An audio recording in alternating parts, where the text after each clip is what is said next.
down for some breakfast. I got some grits with butter and 3 slices of turkey bacon. It's yummy.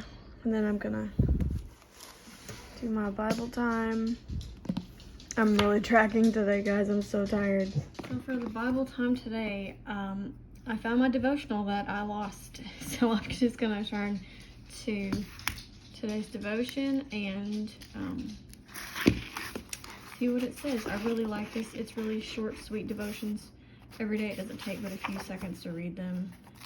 So if you're a busy mom or just a busy woman, a busy man, it's really easy to find this little book and just have the short devotions. I have powdered sugar on my finger. And it says, "This is my beloved son, hear him." Suddenly a bright cloud covered them, and a voice from the cloud said, "This is my beloved son. I take delight in him. Listen to him." Matthew 17:5. I'm going to read it really quick. If you don't want to hear it, you can just skip over it. But it says, Peter and the other disciples were continually disoriented to God. While Jesus was concerned about one thing, it seems that the disciples were always distracted by something else. In order to help his 3 closest disciples better focus on his imminent sacrifice on the cross, Jesus took them up to the Mount of Transfiguration. There, Jesus was transfigured into a glorious state and was joined by Moses and Elijah, 2 of history's mightiest men of God. The disciples, however, were asleep. At one of the most profound moments in history, the disciples were more interested in sleep than they were in praying with the Son of God.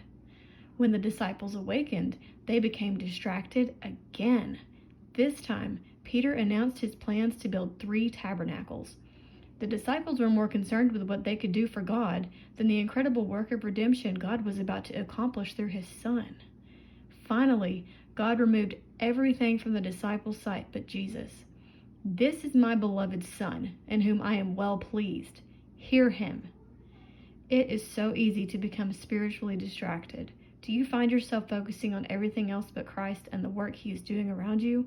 Are you so eager to get to the work that you have not yet clearly heard what is on God's heart? Does the Father need to remove from your life those things that are proving to be a distraction to you? Do you need to refocus on Jesus? Well, ouch. Yeah, I'm totally distracted these days, so that hit. All right. And for the Bible, I am in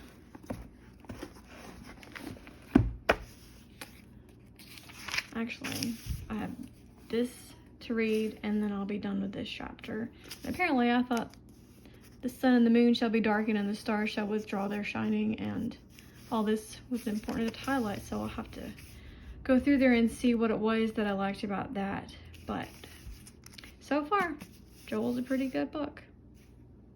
So I'm going to finish this up, and then it's getting kind of windy outside. It's weird. We'll see what happens with that. I ignore my house. It's disgusting. But we were supposed to have beautiful weather today, and now we have like a tornado watch. And I'm just, what? Can you hear it? The wind is insane. This power, so I gotta plug out my phone. This is my favorite tree. It's budding for spring. Woo! I'm going inside. I'm going inside. We're in the basement, and my 2 babies are on the bus in this. You can't see how badly it's raining, but the basketball glove flew over, and it's just... Look at the wires. Like, that was stiff, stuck on there. I know. You can kind of see the rain blowing. Well, after all of that excitement, I decide it's time to mop the floors. The living room and the kitchen floor are so sticky, so I'm just going to put some dish soap in my O-Cedar mop bucket, some hot water, and go to town.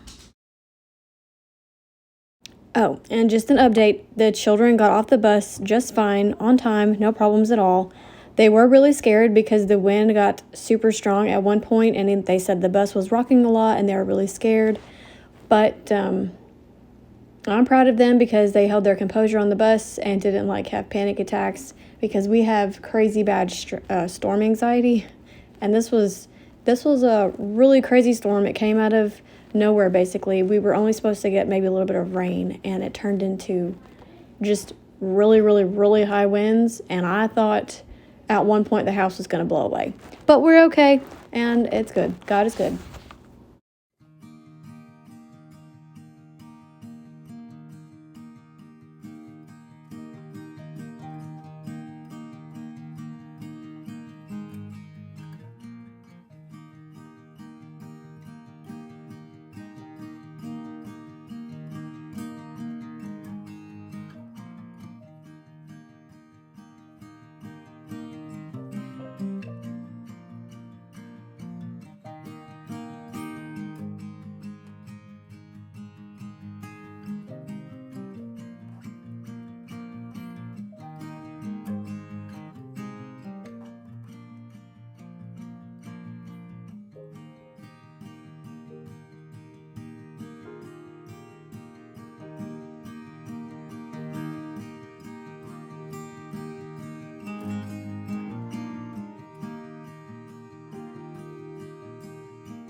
You only need one egg or a egg box because I'll fight for one.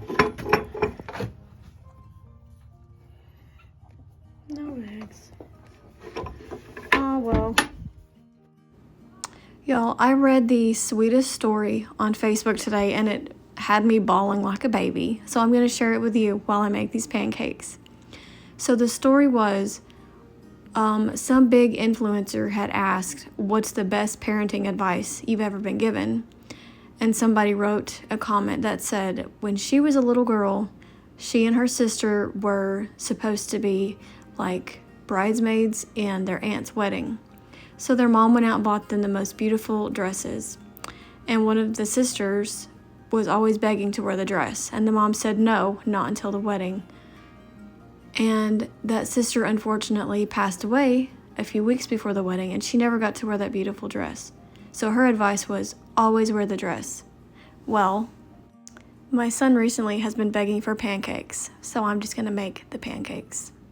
I'm going to end the video here on that note. I hope you have a wonderful day. Be grateful. Give grace. God bless.